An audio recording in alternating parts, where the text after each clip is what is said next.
Saudara Presiden Amerika Serikat Donald Trump menyatakan pihaknya akan membantu membebaskan kapal-kapal yang terjebak di Selat Hormuz. Trump menyebut upaya pembebasan kapal ini dilakukan atas dasar kemanusiaan. Melalui media sosialnya, Trump mengumumkan Project Freedom atau proyek kebebasan. Melalui proyek kebebasan ini, pihak Trump akan memandu kapal keluar dari Selat Hormuz. Trump menyebut Amerika akan memulai operasi tersebut pada Senin pagi. Trump mengungkap saat ini banyak kapal yang telah lama terjebak di Selat Hormuz. Sebagian dari awak kapal tersebut mulai kekurangan makanan dan kebutuhan lainnya. Trump menegaskan jika langkah pembebasan kapal ini diganggu, Amerika akan menindak tegas.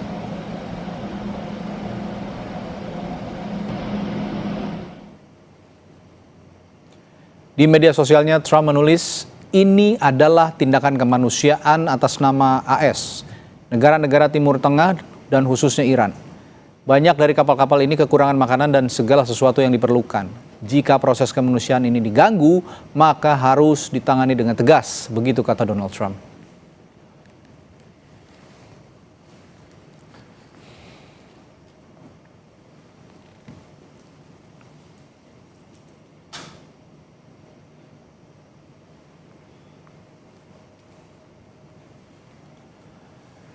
Saudara, Donald Trump, Presiden Amerika Serikat, akan mulai membebaskan kapal-kapal yang terjebak di Selat Hormuz mulai Senin pagi waktu setempat.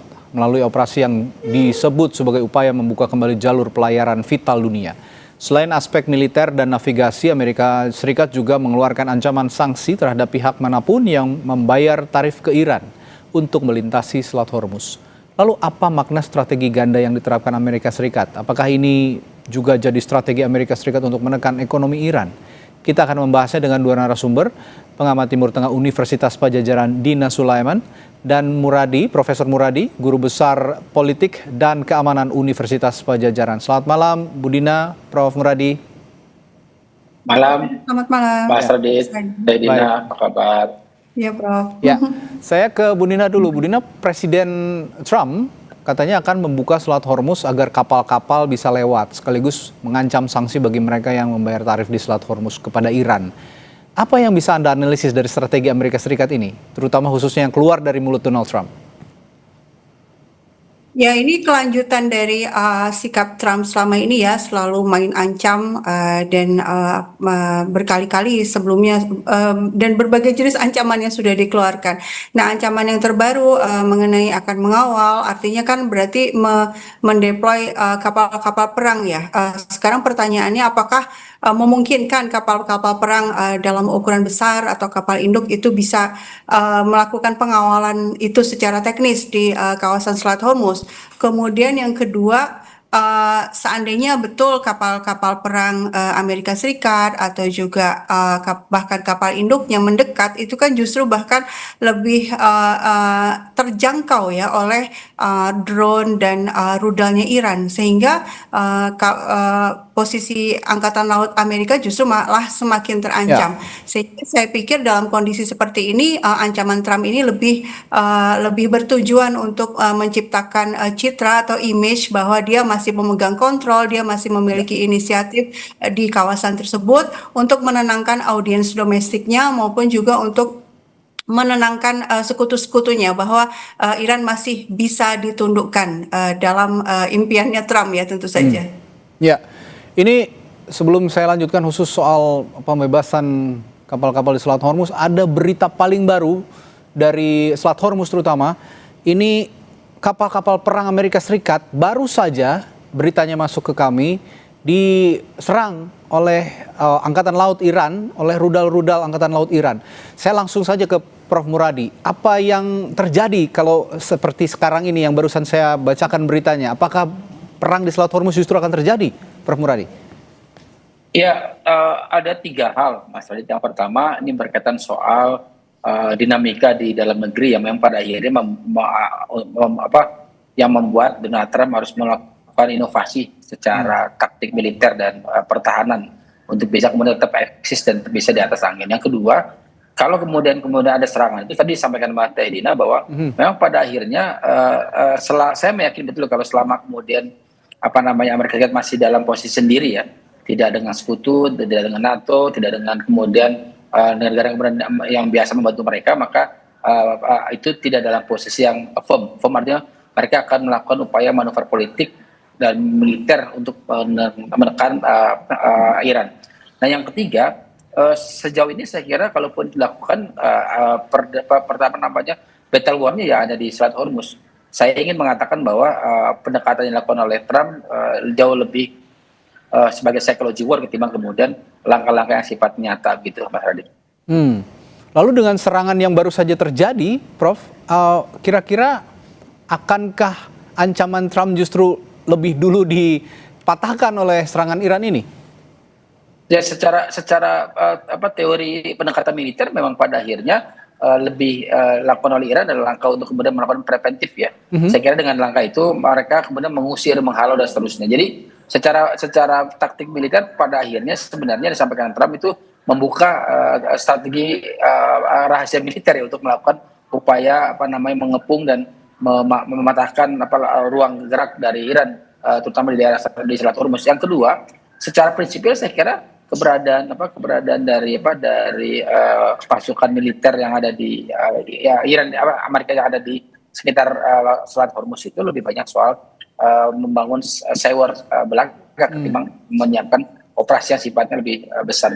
Oke, Bu Dina, dengan serangan yang baru saja saya sebutkan, apakah ini juga salah satu bentuk respons Iran terhadap tekanan ekonomi yang diberikan Amerika Serikat? Karena apapun taktik Donald Trump sepertinya untuk menekan dari sisi ekonomi, terutama tadi ancaman-ancaman jika melewati Selat Hormuz membayar tarif akan akan ditindak tegas begitu. Bagaimana Anda melihat ini?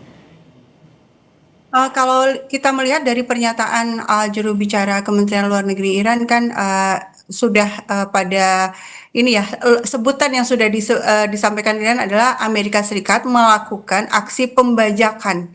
Ya, ketika posisinya sebagai pembajak laut dan bahkan Trump juga di pernyataannya juga dengan bangga ya mengakui bahwa sudah melakukan pembajakan. Artinya memang Iran juga berhak ya menjaga keamanan kapal-kapalnya, sehingga saya pikir itulah alasannya Iran melakukan serangan. Dan tentu saja ini akan menjadi eskalasi ya ketika Iran menyerang, tentu Amerika Serikat juga akan melakukan pembalasan. Cuma kita perlu tunggu juga apakah Amerika Serikat mau terus melakukan serangan secara penuh seperti sebelumnya 40 hari yang sejak 28 Februari itu, karena dari sisi amunisi, dari sisi pangkalan militer Amerika Serikat di kawasan sekarang kan sudah rusak ya, sudah sekitar 16 itu sudah rusak dan diakui sendiri oleh media Amerika Serikat sendiri.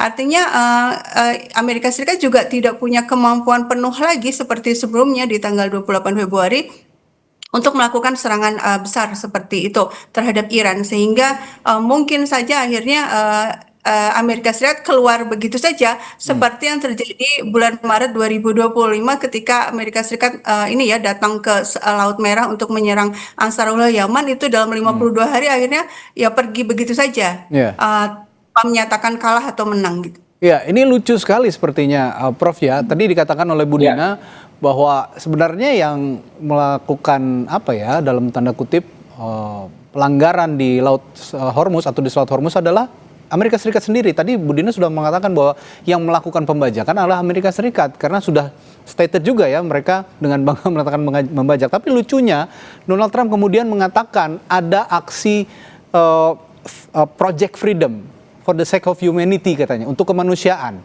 Ini pernyataan dua pernyataan bertolak belakang dan akhirnya berimplikasi pada reaksi yang memicu Iran kesal mungkin ya saat ini. Dan apakah yang dilakukan sudah tepat oleh Iran, Prof? Ya, dalam teori militer kan memang upaya untuk melakukan preventif counter yang memang sifatnya mengarah pada menjaga kedaulatan, saya kira perlu dilakukan. Dan saya kira apa yang dilakukan Iran sejauh itu kemudian tidak terprovokasi dengan pendekatan hit and run yang coba dilakukan oleh Amerika Serikat di sekitar Selat Hormuz, saya kira nggak ada masalah. Hanya masalahnya yang kedua adalah saya tidak yakin betul bahwa akan ada terjadi peperangan yang luar biasa di Selat Hormuz. Karena deploy pasukan, kemudian kapal perang dan mothership yang mereka kirimkan sekitar itu tidak cukup bisa untuk menyatakan mereka melakukan agresi untuk yang jauh lebih cepat, jauh lebih eskalatif ya, misalnya katakanlah serangan darat dan seterusnya. Jadi Ya. kalaupun nanti terjadi peperangan, justru problem kita bukan di antara US dengan Iran, tapi juga efeknya adalah yang disampaikan dari Budian tadi, bahwa kondisi jalur pasok energi itu terganggu betul karena dua-duanya menjadi problem baru, dan itu saya kira menjadi problem membesar ketika kemudian tidak segera masuk ke meja perundingan begitu, Mas Radi. Ya. Nah, dengan kondisi sekarang ada serangan dari Iran kepada kapal-kapal perang Amerika Serikat. Saya ke Budina lagi. Kira-kira akan bagaimana reaksi negara-negara pengguna Selat Hormuz seperti Tiongkok, India, Jepang, Korea Selatan, atau negara-negara Teluk lainnya misalnya terhadap ancaman yang bukan ancaman lagi ya, bahkan sudah aksi yang dilakukan oleh Iran ini. Tapi saya akan tanyakan itu nanti setelah jeda. Budina bisa dijawab di Sapa Indonesia Malam. Total bersama kami ya.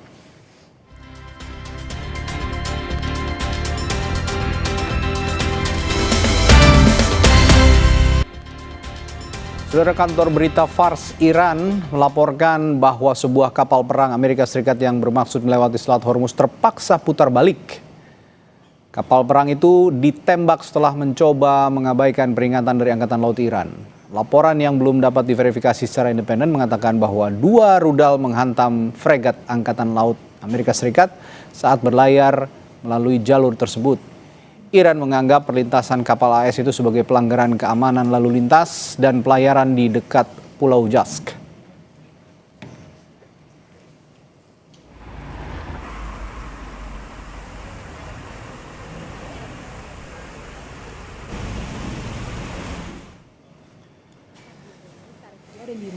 Sebelumnya militer Iran merespons pernyataan Presiden Trump yang akan mengawal kapal untuk meninggalkan Selat Hormuz. Militer Iran tegaskan pasukan asing yang mendekati atau memasuki Selat Hormuz akan jadi target militer Iran. Komandan Markas Besar Militer Iran, Maijen Ali Abdullah, menyatakan Selat Hormuz berada di bawah kendali militer Iran. Kapal-kapal yang akan keluar atau masuk Selat Hormuz harus berkoordinasi dengan militer Iran. Dalam pernyataan yang dibacakan presenter TV Iran, Maijen Ali peringatkan pasukan bersenjata asing, terutama militer Amerika Serikat, yang mencoba masuk perairan Selat Hormuz akan jadi target militer Iran.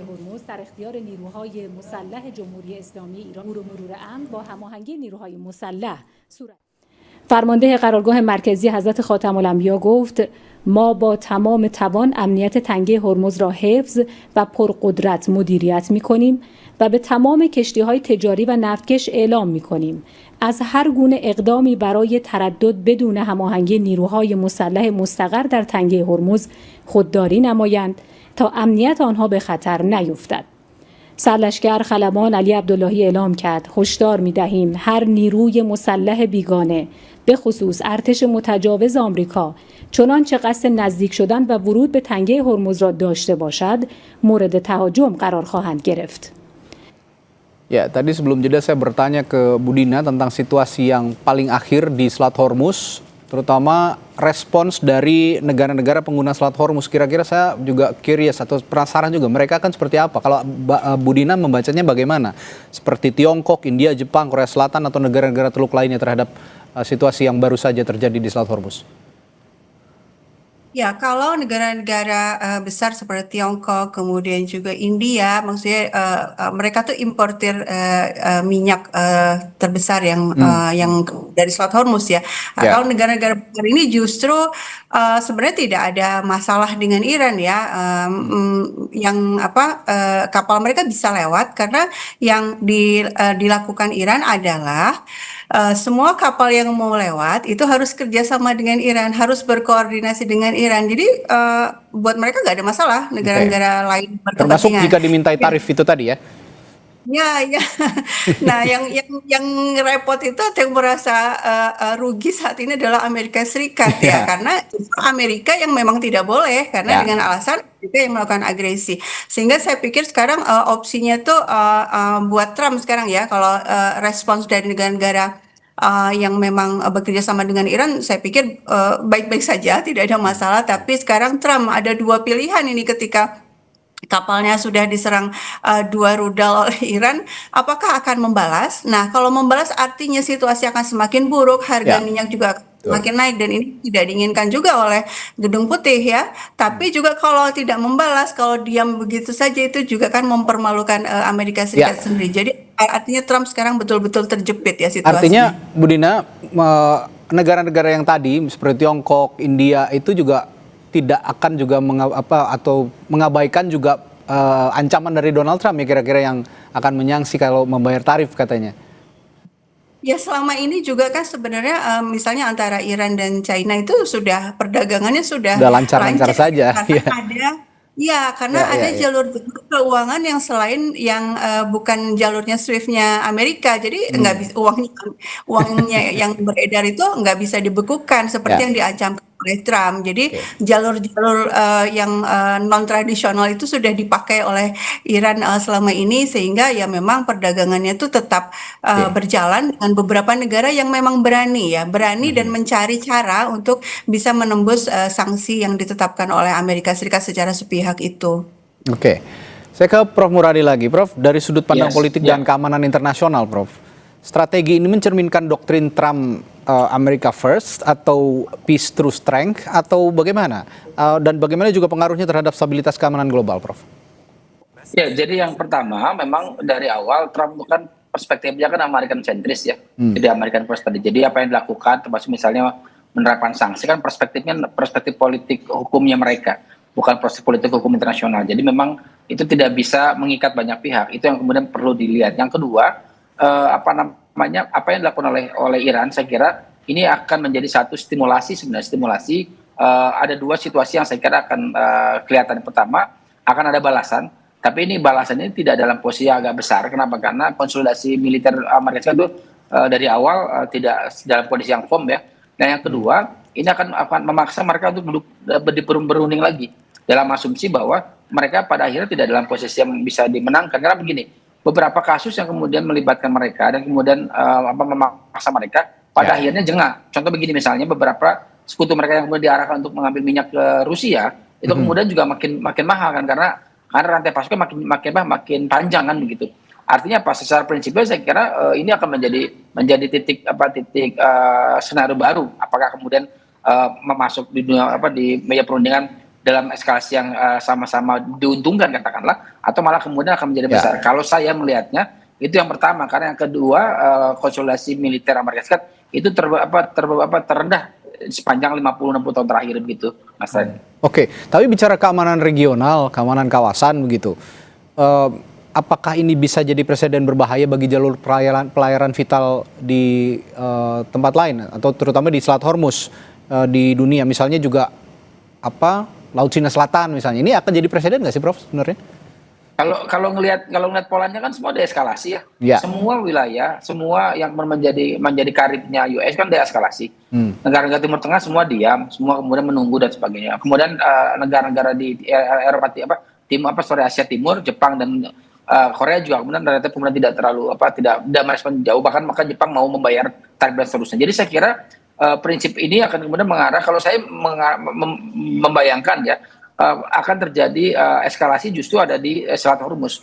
Kalau itu terjadi, saya kira yang kemudian terganggu memang pada akhirnya orang-orang yang berada di sekitar berada menjadi bagian penting dari Amerika Serikat. Karena hampir negara-negara yang kemudian sekutu US hari ini akan bergabung dengan 30 negara yang kemudian melakukan negosiasi dengan Iran. Ini yang saya kira menjadi sekali lagi menjadi kemenangan Iran kalau kemudian pada akhirnya orang negara tadi berdiskusi, berdialog atau berunding dengan Iran langsung tanpa melibatkan Amerika Serikat. Yang hari ini misalnya beberapa negara yang kemudian masih melibatkan Amerika Serikat, katakanlah itu juga kemudian sudah berpikir 2 kali, termasuk misalkan katakan saya nyebut Australia ya, yang pada akhirnya kemudian sudah mulai merasa kemudian jengah juga dengan manuver dan strategi militer pertahanan militer yang dilakukan oleh Amerika Serikat terkait dengan Selat Hormuz dan perang dengan Iran gitu, Mas Adi. Oke, saya balik lagi ke pengaruhnya terhadap sikap negara-negara di Timur Tengah, terutama yang punya afiliasi khusus terhadap Amerika Serikat. Bu Dina, UAE sudah mengatakan atau menyatakan keluar dari OPEC. Akankah ini juga reaksi yang sama akan keluar dari negara-negara Timur Tengah yang dikenal punya afiliasi bersama Amerika Serikat? Ya, keluarnya UAE dari OPEC itu menunjukkan bahwa memang perang ini memukul ekonomi negara-negara Teluk itu secara dahsyat ya. Mereka selama ini mengalami ini ya memiliki posisi yang sangat menguntungkan di Teluk. Artinya ini daerah yang aman dan kemudian investasi juga jalan. Tapi tiba-tiba sekarang situasi seperti ini dan UAE juga kan yang paling banyak mendapatkan serangan dari Iran ya karena memang banyak sekali aset-aset Amerika Betul. Serikat di UAE. Nah, dengan keluar dari OPEC itu UAE ini berharap dia bisa memproduksi minyak sebanyak apapun yang dia mau. Karena kalau ada di dalam OPEC kan harus ikut aturan bersama ya, harus kompak nih berapa boleh diproduksi ya. Ini menunjukkan betul-betul mereka butuh uang yang lebih besar lagi karena situasi ekonomi yang sulit seperti sekarang. Nah, ini ketika kohesi di antara negara-negara sesama negara Teluk ini semakin rapuh, tentu ini ya situasinya akan menurut saya ini blessing in disguise ya. Artinya mereka kemudian berpikir untuk menyelamatkan diri masing-masing. Ya. Nah, menyelamatkan diri masing-masing artinya bersikap rasional. Saat ini kebanyakan masih belum rasional, masih takut kepada Amerika Serikat. Seandainya mereka mementingkan kepentingan nasionalnya masing-masing, itu tinggal mengatakan kepada Amerika Serikat, tolong keluar dari tanah kami nggak mau tanah kami dijadikan basis serangan ke Iran. Dan kemudian Iran kan sudah menjanjikan, kalau tidak dijadikan basis serangan, ya nggak akan diserang lagi. Artinya, mudah-mudahan ini proses menuju ke semakin rapuhnya persekutuan antara Amerika Serikat dan negara-negara Teluk, dan negara Teluk ini menjadi semakin mandiri dan berani untuk mengambil keputusan bersama dengan semua negara di kawasan untuk menjaga keamanan mereka sendiri tanpa perlu bergantung kepada Amerika Serikat. Dan tentu saja kuncinya sebenarnya ada di Israel ya, tanpa perlu berusaha melindungi Israel lagi. Ya sudah, biarkan saja Israel sendirian untuk melawan para pejuang Palestina. Selama ini kan situasi ini jadi karena memang Amerika Serikat itu terus-menerus berusaha melindungi Israel kan. Ya, ya. Ini menariknya begini, saya ke Prof. Muradi lagi. Sebenarnya ada makna strategi ganda yang diterapkan oleh Donald Trump. Dual track lah ya, boleh dibilang begitu. Yang diterapkan Amerika Serikat di sini. Dalam hal ini Donald Trump. Ya, ini operasi militer atau penjagaan kapal sekaligus berusaha untuk mengamankan aset-aset, dan juga ada ancaman sanksi. Nah, kira-kira apakah ini pendekatan klasik carrot and stick ala Trump? Anda melihatnya atau ada analisis lain, Prof? Ya, kalau itu digunakan, dia ada dua syarat, Mas Radi. Pertama, saat konsolidasi di internal itu solid ya. Katakanlah didukung oleh Kongres, kemudian militernya solid, backup. Yang kedua adalah sekutu mereka juga solid. Nah, dua syarat ini nggak terpenuhi, Mas. Jadi kalau saya menangkap bahwa ini memang acak saja cara-cara yang kemudian saya kira tidak terukur secara politik dan tidak terukur secara pertahanan. Artinya memang secara prinsipil nggak ada ukurannya. Ini kalaupun disampaikan lebih banyak kemudian lebih menjadi sewor saja ketimbang misalnya praktiknya. Karena begini, kalau misalnya betul titik penyerangan terhadap fregat Amerika Serikat itu adalah titik konsolidasi militer, maka kita akan lihat akan ada mobilisasi militer besar-besaran ke Tasat Hormuz dan juga sekitaran Iran ya. Kalau itu kita tunggu 1-2 minggu nih. Tapi kalau tidak ada, maka saya meyakini betul bahwa strategi yang disampaikan tadi saya kira lebih banyak soal berada di lingkarannya lingkarannya Trump dan orang-orang terdekat mereka. Karena apa? Karena bayangkan misalnya begini, berkali-kali misalnya menteri perang mereka kemudian berdialog yang saya kira tidak terlalu substansi ya, terkait dengan misalnya bagaimana kemudian mereka harus mempertanggungjawabkan pendanaan pengiriman pasukan yang harus izin ataupun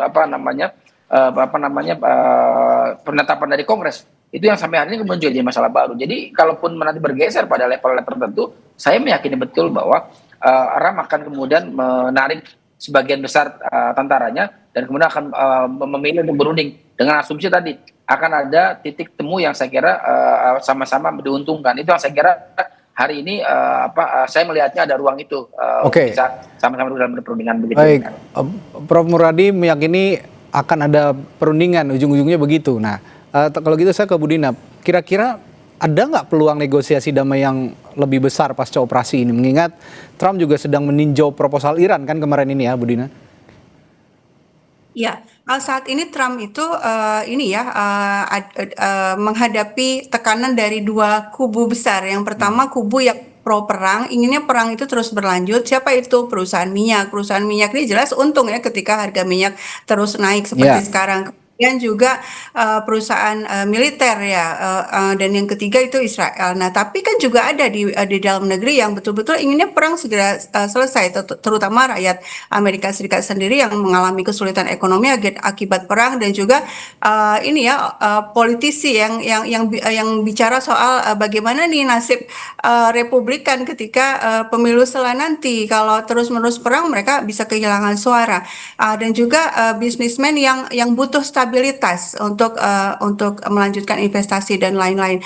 Nah, sekarang kalau dari dalam negeri saya pikir tarik-menarik dua kubu ini yang akan berperan untuk melihat atau untuk menentukan kemana arah Trump akan berujung ya, apakah dia mau duduk di meja perundingan atau melanjutkan perang. Tapi saya sih setuju dengan Prof. Muradi tadi ya, bahwa pada akhirnya Amerika Serikat itu mau ya untuk berunding, karena memang besar sekali kerugian yang dialami Amerika Serikat saat ini, dan tekanan-tekanan itu kan juga besar juga, sehingga mungkin saja ada perundingan, tapi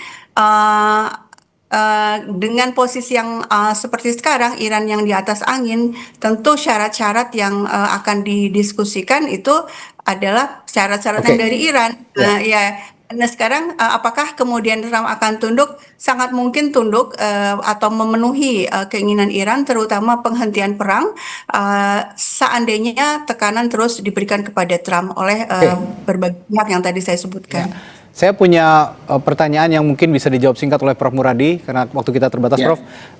Saya memang lebih pantas ini tanyakan pada ekonom, tapi saya ingin tanyakan hal ini dalam konteks politik dan keamanan dalam negeri. Kira-kira bagaimana implikasi jangka panjang Indonesia sebagai negara importir minyak? Karena kan kalau kacau terus-menerus seperti ini, ya seperti kita tahu, BBM non-subsidi saja sudah naik, ini juga bisa menimbulkan instabilitas keamanan dalam negeri, Prof.